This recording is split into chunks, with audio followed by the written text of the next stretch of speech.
Hi, and welcome to The Terrace. I'm Caitlin Henry, former head of furniture at Anthropologie, founder of Studio Terrace, and someone who has spent a decade thinking about what gets made, what gets sold, and what actually ends up in people's homes. And I'm Sam Brooks, co-host and current furniture buyer at Urban Outfitters, hence my current obsession with the industry's brand collabs. Today, we're talking about collabs, specifically the designer-led collaborations that are taking over home and interior design. Where are they coming from, what they're really for, and whether they're actually good for design. This is the episode everyone in design is talking about, but no one's giving the real opinions on, and we definitely have thoughts. Pull up a chair, ideally a very well-designed one, and let's get into it.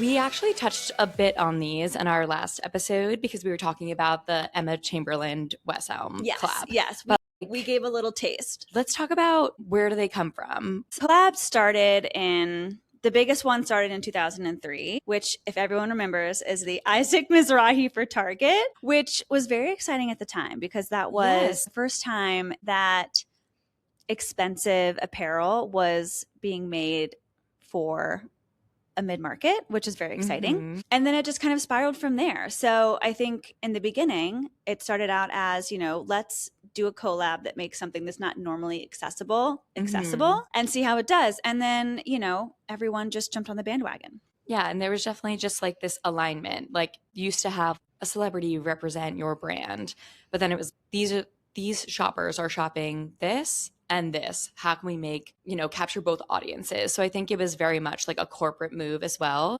I think a lot of people forget that Isaac Mizrahi for Target did have home items. Yes. The big hot pink pop flower, the orange pop flower, they were crazy. It was on bedding, it was on wall art. And I feel like it was very of the times, like that type of poppy graphic. It was super in. Yes. But that's what made it such a higher fashion look, so accessible for a regular customer like Target.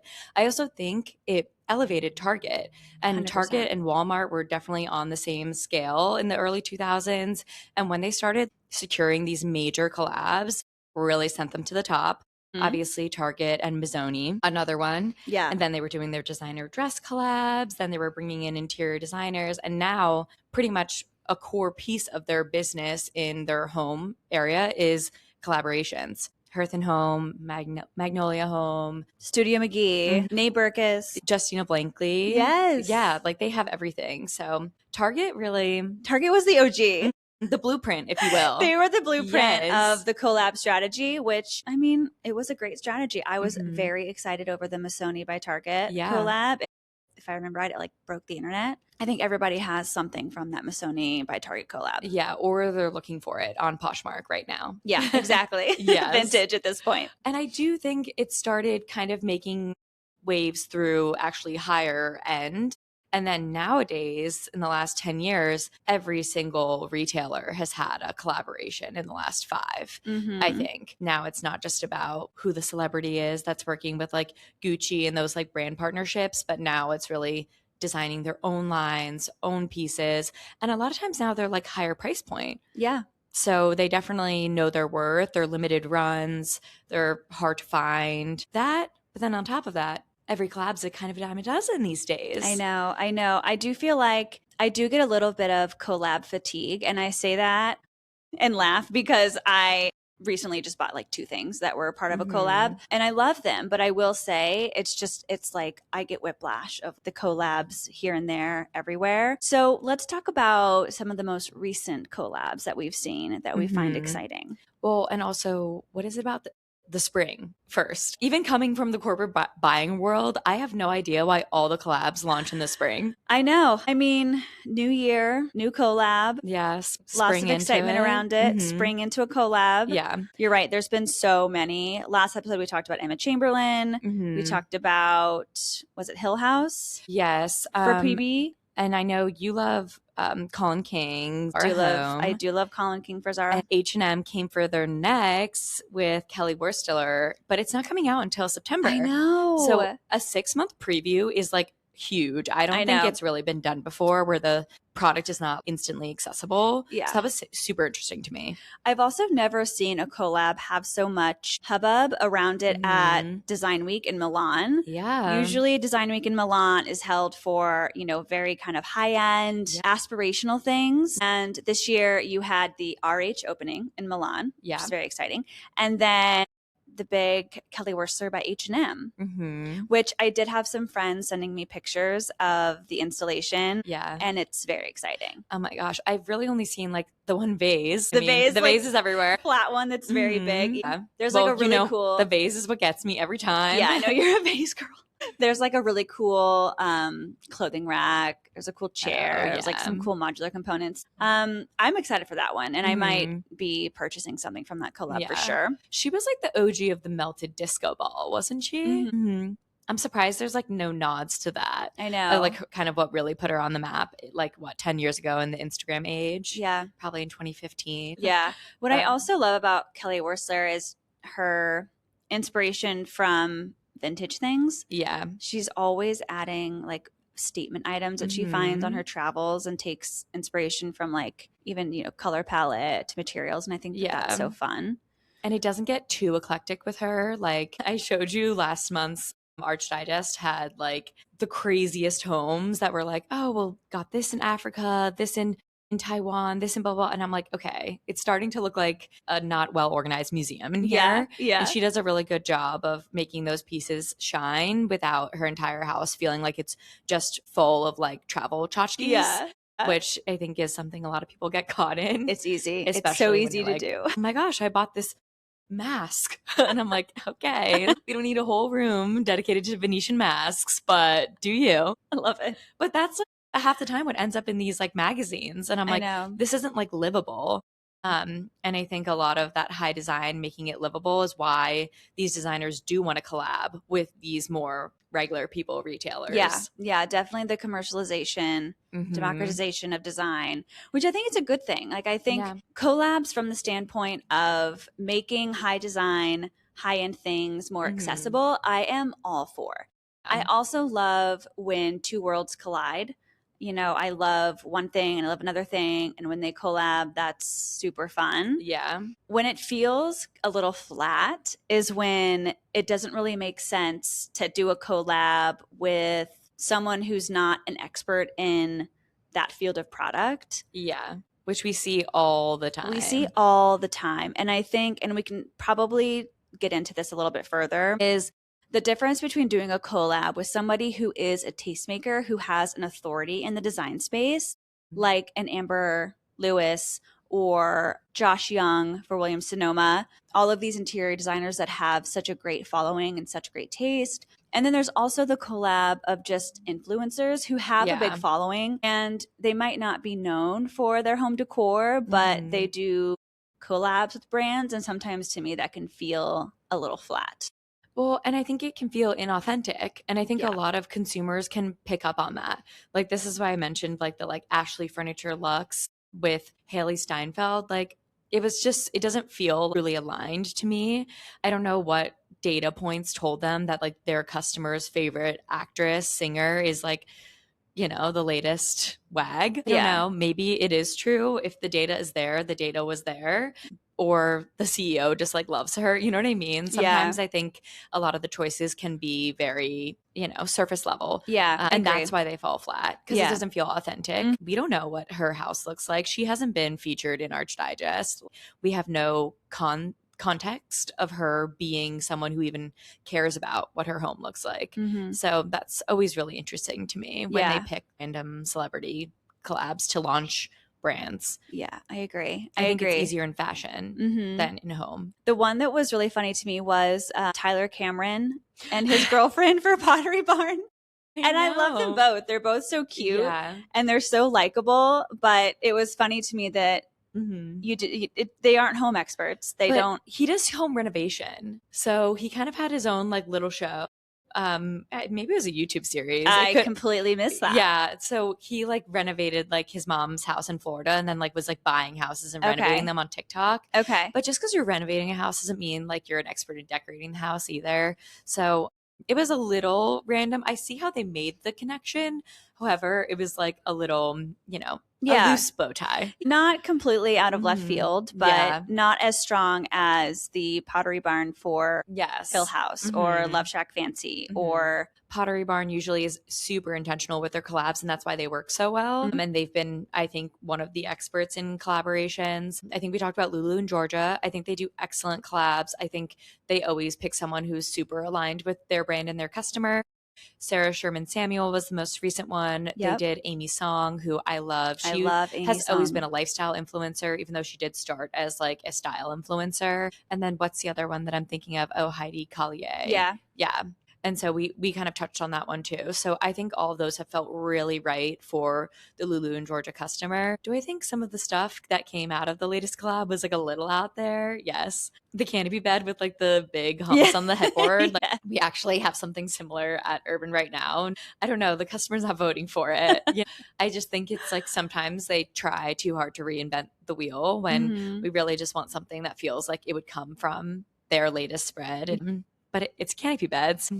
Won't really hear me complaining. I know. We love our canopies around here. Yes, absolutely. Really exciting one that we almost forgot to talk about is my favorite handbag company, Staud. Ooh, yes. You love your Staud. Just launched Staud Home, which was much more like ceramics focused than I thought it was going to be. I imagined it to be more textiles focused, but I guess a lot of the pieces are from her LA studio, Vintage Finds Leather Goods. So that aligns with like the handbags. Obviously their Tommy beaded bag is like their number one item. I think it's what a lot of people think of with Staud, but they're really pushing swim right now. So I was very interested in what they were going to showcase in the collection. But I love like ceramics like that. I do too. And it feels really intentional because it's the owner's, she's into ceramics and she's a ceramic artist, right? And so it's just further showcasing her brand and her ethos, which is really exciting, I think. Yeah, and I don't even think a lot of people are super familiar with her as the founder. And really just the name. So I do think that like launches a bigger, opportunity scope for her and the brand and what they can do. I mean, Staud has been on fire the last few years. I'm very excited for it. I've been a fan. I think that's going to be great. I also, anything Cabana Magazine, I'm always for. And I love their collabs. They're always so fun. But they just did a new one with Ralph Lauren, which I think they've done things with him before. But this one is like a textiles drop specifically for tablescapes and things like that, and I think it looks really cute. At a bunch of blues and indigos and prints, which looks really good. So you're never going to hear me complain about a Cabana collab ever. But the other collab that we haven't talked about, it's not home decor specific, but it was the Victoria Beckham by Gap collab that just dropped yesterday. I knew you were going to bring it up. I can't not bring it up. I love Victoria Beckham. I love the Gap. Love the Gap. I mean, the Gap can't do anything wrong. They can't do anything wrong. Honestly, like, where's the home line? I know. Where are the table linens? I'm just waiting. I'm just waiting for a Gap home. So many companies are getting into home. PacSun is about to do home. That's fun. Like, it's crazy. And so there's just like endless opportunity. I'm excited. I think maybe Gap brands still might have a little bit of PTSD from their Banana Republic home. Which I didn't not like. It was nice, but I think unfortunately it was just kind of the wrong place at the wrong time right after COVID. And it's competitive in home. And Gap has more of an entry price point and they're known for quality and pricing. And I think that home is definitely more in that sect right now instead of like the name for the name. It's really like about the product. I feel like Gap could do a killer home line of basics. Like, you love our modern tees, you love our basic tees. Here's our basic bed linens that are everyday. Where's the jersey bedding? Where is it? They clearly have the factories and like the marketing to do it. I mean, they have been on fire ever since the Cat's Eye ad. It's Gap's the word on everyone's lips. It is. It is. I mean, their profits are soaring. And it's because of their collab strategy. I read, it was an article in like Business of Fashion, how they've turned around the ship in a mere 2.5 years. One, Zach Posen is their creative director. I mean, which when that was announced, we all knew it was going to be amazing. He's amazing. I feel like everything he touched turns to gold. Yeah, and he loves commercialization. Like he is all about making fashion available to everyone, which I love. And then their strategy is collabs, and they're doing them at a rapid fire. Yeah. Which is pretty impressive, which I know you can move a lot quicker in apparel than you can in home. Yeah. We both know this. Hence why Urban's like never really done a home collab, but we do apparel all the time. Yeah. I mean, at Anthro, we could do, one a season. You have to really plan for it 16 months in advance. Yeah. So it takes a while in home, but when you're in apparel business, you can crank out a ton of different collabs in one season. And it's working for them. Yeah. No, totally. But what are some other ones that have... Well, we almost forgot about Michael's ex, Jonathan Adler. Just create, like, the people are going feral for it. Like, I'm seeing it all over TikTok, people rushing into the stores. Like, people want it. It's a lot of like table linen and stuff like that, but it's very classic Jonathan Adler. They're dedicating a whole section of the store to it. Michael's has to be on their A game. Obviously, retailers in the arts and crafts space are dying every day. That's because of Amazon. Like, it's really all of the hobbyist where you need like a lot of different specific pieces. They're looking for that online. They're not going into the stores. Obviously, we saw AC Moore die, which that was hard for me. And then Joann's is gone now. So what's left really, Joanne?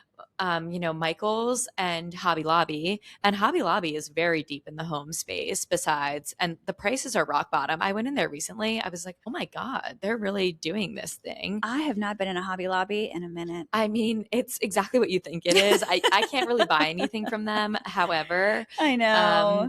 I was like, wow, I see why people do. I mean, super cute stuff, especially for like the younger customer, especially the crafting customer. But yeah, so I'm like so excited for Michael's. Jonathan Adler, I feel like always is kind of doing some random collabs, I feel like. Yeah. But then I don't know what's going to get people into the stores. He's doing them a big favor, but he also has such a strong point of view. You see something and you know it's from him. You see a giant acrylic foot and you know it's his. Yes. And so like that's a very classic, but it's fun. It's poppy. It kind of reminds me of like Isaac Mizrahi in that time. I know, right? Like, there's definitely some nods there. And with Y2K and everything coming back, like I'm not surprised that the people are like gagged over it. Yeah, I think they can definitely have some fun with it. They can afford to be a little ridiculous. Yeah. Have you seen the influencer who does the videos about Michael's? His name is Sebastian, and he's hilarious. And he does these, he started out doing them as just like a joke, going into a Michael's and being like, here's what you can find at Michael's today. It's a skeleton with a top hat and, a goth Santa and like all of these things. And it caught fire. And then he started to partner with Michael's and do quarterly reviews of all of their product. And they're hilarious. And he's pulling the most ridiculous things that they have, which you're right, remind me of like a Jonathan Adler humor. And they're really funny. So if you haven't seen them, check them out because I like look forward to his like quarterly Michael's review. I mean, I always stop on the home goods ones. So they're like, I'm looking for a disco balled giraffe the size of my front door. And then it's like, oh, we have that. We have that here. Yeah, exactly. So, I mean, I don't know why Home Goods hasn't done more with that, but it's always something totally ridiculous. Yeah. But, that's what gets people in the store, right? Yeah. Like, Home Goods is a consistent, sharp competitor.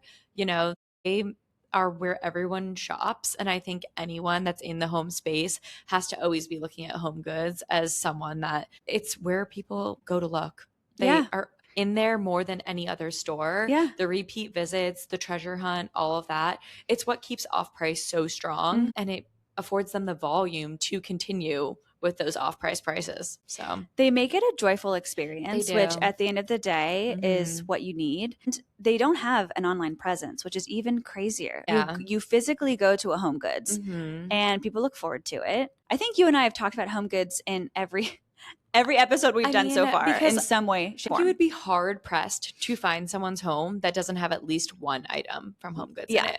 Yeah.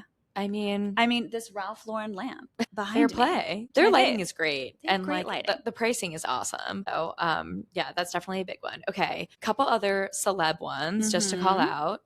Gwyneth Paltrow Cabana. So I love the Gwyneth Paltrow cabana, but what I really loved was the Goop by CB2 that they did. This was a while ago. I remember this one. I went to the like launch in the store. Yeah, this was the epitome of beige, millennial beige, boucle. Everything was boucle, but it was it was perfect. And I remember thinking like, oh, CB2, you really nailed it. I was a little like, isn't Goop more like beauty and like skincare and stuff like that, wellness? And then I walked in, I was like, or it's whatever they want. Exactly. I didn't care. I was like, you know what? It's looking great. Yeah, it looked really good. It was right for the time. And then Lenny Kravitz, CB2. Sorry, I feel like that's what CB2 still looks like now. This like kind of elevated bachelor pad rock star type of thing. Is Lenny Kravitz their most CMO? I have no clue, but he could be. He very well could be. CB2 has left the boucle, but stayed in this very much like low, like it almost has like a tiny like Hollywood Regency energy in the air. Just they keep on going with the marble. They keep on going with the tortoiseshell. They keep on going with like the simple like black, white, and neutral, like navy blue splashes. Like they don't do a lot of color. And it doesn't feel like light and airy the way Crate and Barrel does. Also, Crate and Barrel just like launched their like giant candle line. Did you see? Oh, I haven't seen that yet. Oh my gosh, they like their own brand? Went full force own brand candles, and they're all, the name is escaping me at the moment, monochrome. Okay. Maybe that's actually the name of them. I don't know. Okay. But it's literally like looks like a rainbow in the front. You know how like Bath and Body Works has been killing the candle game with their $10 candles. They're always merchandised like in a rainbow. Crate and Barrel basically said, hold my beer, and did like gorgeous boxes, and they're all like letterpressed with like beautiful rainbow neutrals and all of the different scents, every single size round available. And like it's right in the front of the store when you walk in. It looks that's amazing. Really good. I was just in KOP and like right in the front with Kelly Wearstler's coffee table books, which I'm sure got moved to the back now that she announced an H&M collab. But it looks really good. I was like smelling 100 of them. So that's awesome. I'm going to go check it out. It's hard to be successful in the candle space. It's so saturated. Yeah, I mean, except for Anthropologie is like the king of candles. I feel like it's such a core business for them. But it's not huge for us at Urban, I feel like, in comparison. And then when you're competing with Home Goods, or competing with Bath and Body Works, where they have those like sharp $10 price points. Yeah, it's even really Target. Like I love some of the Target candles. I actually bought the most gorgeous candle at Target, and it was $10. Mike's obsessed with the scent. It was like very boy. Some of them are so good, but it was a nice like glass like piece. I was like, okay, Target. Speaking of Target, you know what collab we haven't fully discussed, which was a big moment for Target, was Nate Berkus. Oh my gosh, we briefly mentioned Nate Berkus, but I feel like he might deserve a little bit more time because he's been such a huge partner for Target. And I do love a lot of the product that comes out of it, and he's been one of their longest standing partners for so long. I love it. I mean, how long has he been in the store? I want to say like 7 years. At least 7 years. I would say like 10 to 12 years. He brought a lot of the like higher end like finishes, the real marble, all of that to Target stores. Like I really think gave them the validity to start raising their prices in home as well. Like they've always had a solid price point, like 25, 30, like they keep it round numbers, and sometimes they're really sharp, but they also started really offering like that like best. I think they obviously always towed the line between good and better. It was kind of, the collabs are in the better space, but he had some best items. Like we're talking like $300-$400 like pieces that were coming in. Some of them are pretty fancy. And so I think it like elevated their status as a home retailer as well. So gosh, I like more keep coming to mind. It's like, I know. We can't be stopped. I said Olive Atelier x Pam Anderson. I love the Olive Atelier by Pamela Anderson. And I actually thought this was a collab with a celebrity that really did make sense, because she has gone for this like all natural, classy vibe, and like has really been like kind of shaking up in social media. Like she gets kind of talked about a little bit, and so it's all like natural woven fibers. There's an outdoor piece of the collection, and like that's a very small like LA based studio, but I mean great pieces, and like really feels authentic and like not too busy or you know. So I love that one. I do I love her too. I love her too. I love her rebrand. She seems so authentic. And I don't think I've seen Olive Atelier do something like this. Like, I don't think I've ever seen a collab come from them. Yeah, me neither. Here for it. Like once you go down the Google rabbit hole, you're like, oh my gosh, I totally forgot about that one. I mean, there's probably like 100 we're forgetting. Drop a comment if there's one we didn't talk about in today's episode for sure. I have one that we haven't talked about that might be one of my favorite collabs of all time. It's old. It's older. It was the House of Hackney by Anthropologie. Oh, yeah. It was so good. Yes. And they have such an authority in the design space. And it was so exciting to have House of Hackney product that was at more affordable prices. I'm not saying that everything was super affordable, but it was way more affordable than a lot of their product from their like flagship line. So much print and pattern, so much rich color. Yeah. And just like a collab that feels really right. Like what I was talking about in the beginning where they aligned like this is the correct overlap of customers that's going to help each of us gain additional customers from each other and like something that feels really seamless, really intentional, and like super right for both brands. Yes, I agree. I think that formula is the winning formula. It's hard to stick to it because I feel like it's such a saturated space. You have to just think of another collab after another. But I think that is an example of just a truly beautiful collab. That one was great. What do you think is the future of collabs? Do you think that this is a bubble that will burst? Or do you think it is something that will be around for a very long time? Because we're probably in if the first collab started in 2003, we're over 20 years into the collab world, which is crazy, but it has certainly exploded in the past 5 to 7 years. Do you think it's a bubble? Do you think it's something that is going to just be incorporated into every brand strategy from now on? I think it's incorporated. I think it's going to be a key piece of most retailers' strategies going forward because I do think the influencer collab will go down a little bit because I think influencers aren't as popular as they used to be. I think a lot of people nowadays can like reject influencer culture and there's not as many people that are like willing to give their like people think of it like giving their attention like it's a form of currency and I think a lot of people are pulling back from online and wanting to be in real life experiencing like things not through someone else. So I do think the influencer will pull back a little bit, but there's still always going to be star power in celebrities, true celebrity, and then also true tastemakers in the industry. I think they're always going to be important.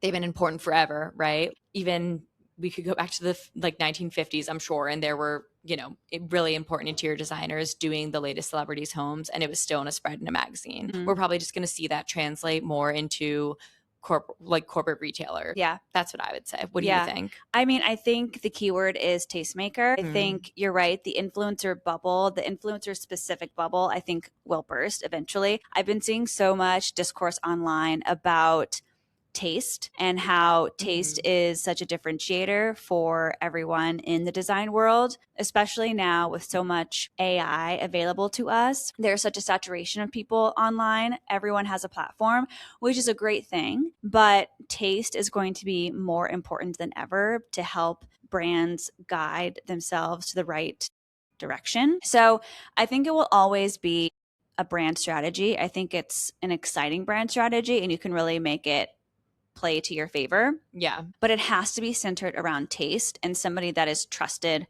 for being a tastemaker. Okay. Let's move on to what we're coveting. Okay. Specifically like collab version. Okay. I'm here for it. I'm ready. You go first. Okay, I'll go first. So I just purchased something from a collab that I'm so excited to have. It came in the mail yesterday. It's the Josh Young by Williams Sonoma collab. He has an incredible collab with Williams Sonoma. Josh Young, if you're not familiar with him, he is an interior designer that's based in the DC area. His style is very traditional, a lot of, polished nickel, a lot of kind of like Nancy Meyers era product. And he has honestly an amazing line of lighting with Williams Sonoma. And I just purchased the lion lamp. Ooh. It's so cute. It's like a mini little lamp and it's very traditional and simple. And I'm going to put them on my nightstands. I bought 2 and I'm thrilled. So cute. I love it. I have to stay true to myself.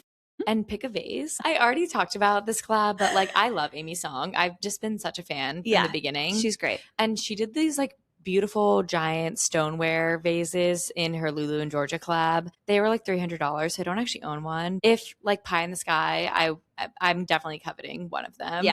I've seen those. I loved how her collab felt like really modern, but then it also had such like an earthy feel. Like it still felt like livable. The sofa that's part of that collab is also like a gorgeous, deep, low to the ground sectional, which I love. Yeah. She actually did it in like velvets and just like a cream, a like moss and a burnt orangey color, terracotta. So I loved that sectional too, if like we're going to start naming things from the collab. And then they also had one of the lamps that has like kind of the swoop at the bottom. Yeah. I actually own the Urban Outfitters version. Check it out with the globes, but this one had lampshades on it. Yeah. And I just love love like a beautiful, like kind of like interesting floor Yeah. lamp, especially one with two lights. A statement piece, Yeah. jewelry for your home. You know, I actually have one more thing that I'm coveting that I haven't purchased because it's quite expensive, but it is one of the pieces from the and this also wouldn't be a Terrace episode if I didn't talk about Zara Home. Oh my gosh. So there is a collab with Vincent Van Dyson for Zara, which has been going on for a while. I think it's like a long residency situation.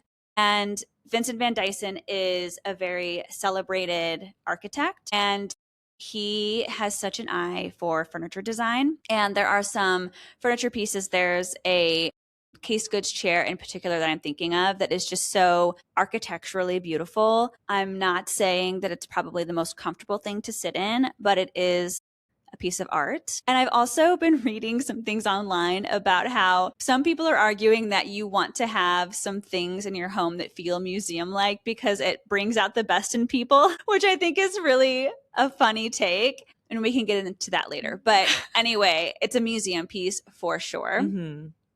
And it's really beautiful. But the funny thing is it's very expensive. There's all of the Vincent Van Dyson product for Zara Home is very expensive. We're talking like a $6,000 sofa, which is surprising to me. I know there's also an egg lamp that Colin King does for Zara Home. That's like $2,000 or something. Mm-hmm. So some of the pricing doesn't quite make sense, but I love Vincent Van Dyson. He's a great architect. Everyone should look him up. He did Jenny Kane's home. But yeah, it's a great line, and I'm always like drooling over the pieces in it. I like this museum idea.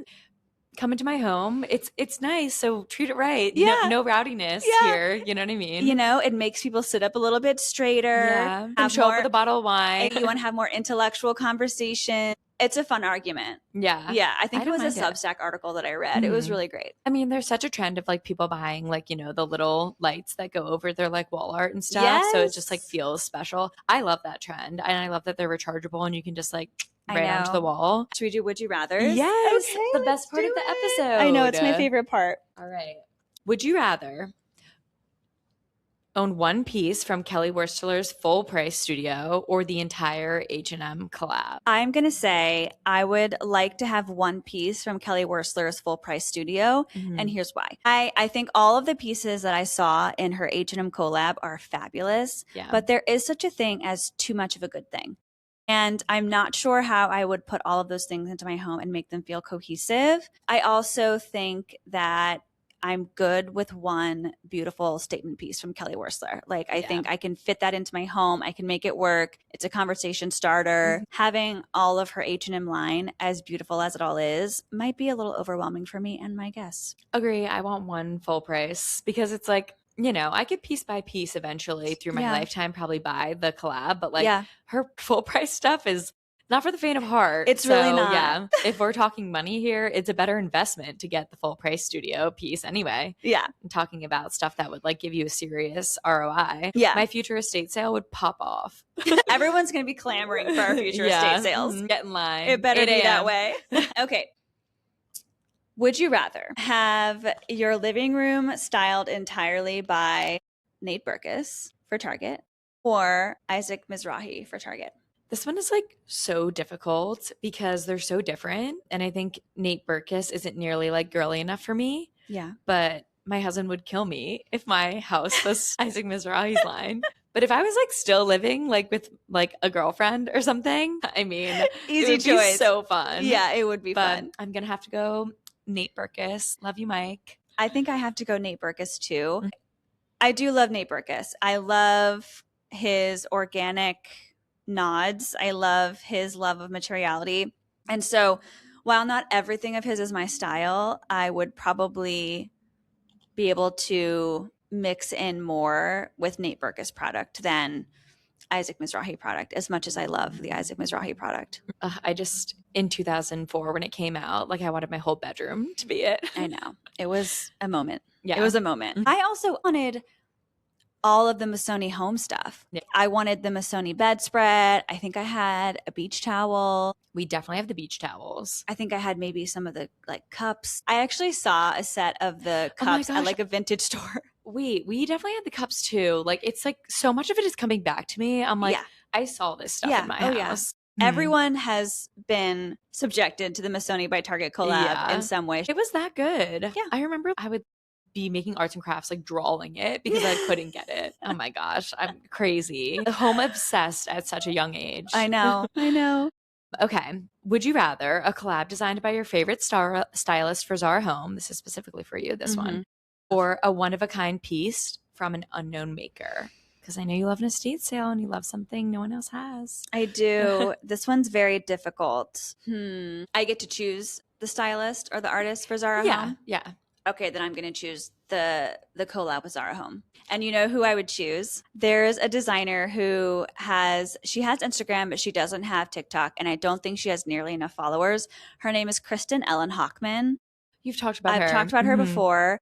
She is an interior designer living in, I think, South Carolina. And she has the most beautiful Instagram page. She lives in this like gorgeous Georgian revival home. She has a love for antiques, Swedish antiques to be exact. Does she have a Substack? Yes. Okay, it's called The Dip. I subscribed to this one after you told me last time. Yeah. Actually, I might have a free subscription of hers to give away. Yeah. Because I'm a paid subscriber. I still think you're insane for that, but I love it for you. I pay for. I love her. But I think she could do a really fabulous collab with Zara Home. I think one-of-a-kind piece.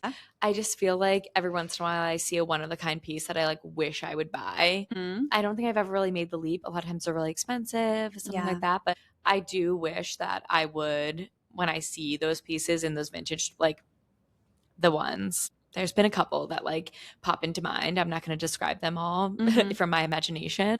I do think I think that's what I would love. Okay. I have one more. Would you rather have your home decorated entirely by the Sarah Sherman Samuel collab for Lulu in Georgia, or the Emma Chamberlain collab for West Elm? Ooh, I have to go Sarah Sherman Samuel. Only because if that Burlwood button ended up on my wall, I would be like, I'm like not kitschy enough for Emma Chamberlain. Like I love all the stuff, but like I probably wouldn't have like cottage switch plates in my house. Like if I had a like lake house, then yes, I would select Emma Chamberlain's collab for sure. She's like really so quirky and like very whimsical, but I like the more elevated feel of the Sarah Sherman Samuel stuff. What about you? I would also have to go with Sarah. I feel like from a scale standpoint, her product makes a little bit more sense to me. I love all of the Emma Chamberlain product, but a lot of it was very small. And I know that was intentional for West Elm. They make a lot of really great, more smaller scale product. But I think for long term, I would go with the Sarah product because I think the scale is a little bit more functional for my life. That's a wrap on this episode of The Terrace. If you have been low-key obsessing over any of these collabs, if you have strong feelings about any of them, please let us know. We want to know which ones you love. The collab economy is not slowing down. If anything, we're just getting started, and we will be watching every single drop and maybe buying some things. Come find us on Instagram at @thestudio_terrace and tell us which collab piece you're dying to have. We truly read everything and we are dying to know. And if this episode helped you figure out whether Kelly Wearstler for H&M is worth adding to your cart, you're welcome. See you in September. We will see you back on the terrace very soon. Don't forget to bring the wine.